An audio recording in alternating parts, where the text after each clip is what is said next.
Okay, this is either a psychiatric medi alert or a psychiatric petty alert, depending on how municipal they're going. I think when you're psychiatrically questionnaire, you should be asked about how has life been to you recently, not how's your childhood. Because there's a point of repetitious fuck up where if you have a fucked up childhood and you're always asked in order of questions, how was your childhood? Then they'll arrive at the complexity that was your fucked up childhood, and then they'll medicate you on there for those reasons, and they won't want to ask any further questions, and it might be more relevant for them to ask, how are you being treated at work, for instance. That might be a question you were hoping they'd ask, since mistreatment of some kind that was recent obviously triggered or prompted you to go there. It's a bit pedo to think that you're an adult in 25 years old going to talk to a psychiatrist because of when you were 5 years old. That's a little presumptuous on behalf of the psychiatrist. Now,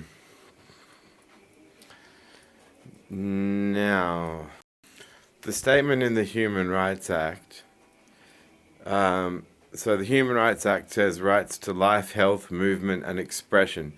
And what they try to say is, oh, but you're under the Mental Health Act.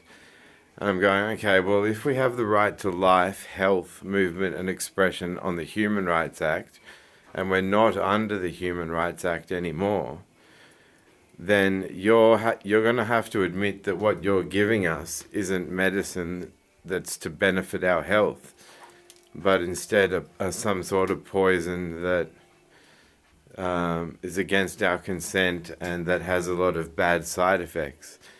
Now, it was the argument about bad side effects that resulted in cigarettes being forced to have photographs printed on them of people who had died from smoking, and the dead baby with the oxygen mask. What about people who have died from prescription drugs?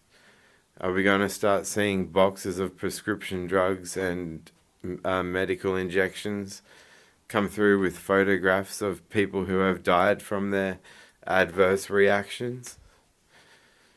I doubt it. So saying to say you're on the Human Rights Act is to say you have consent. You have the right to consent or not consent to any form of scientific medical experimentation and or treatment, right?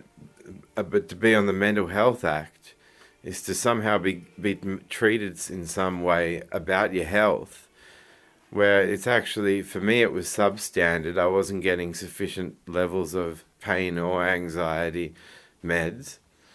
I am, like, as I said, stunted when it comes to saying ouch, ooh, So it feels like I'm acting, like ooh, ooh, ooh, How about a magic trick?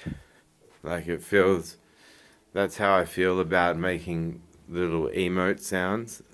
It takes a long time with friends. I'll warm up to a friend gradually, just to be like, oh, great to see you. And even that, feels fake. When I'm in a cocoon. But so yeah, they medicate you with less painkillers, less sleep meds, and then go, let's introduce antipsychotics. I'm like, I challenge you to debate me that I even have a psychotic view. That's a view that may result in me selecting to violate the rights of another person, the fundamental rights of another person. I'm actually trying to think of ways we can improve those rights at the level of the charter. So you're going to have to. You're actually sedating someone who's rather calm. It's like walking up to someone in a swimming pool and tipping a bucket of water over their head, going, well, we're just mental health doing our job.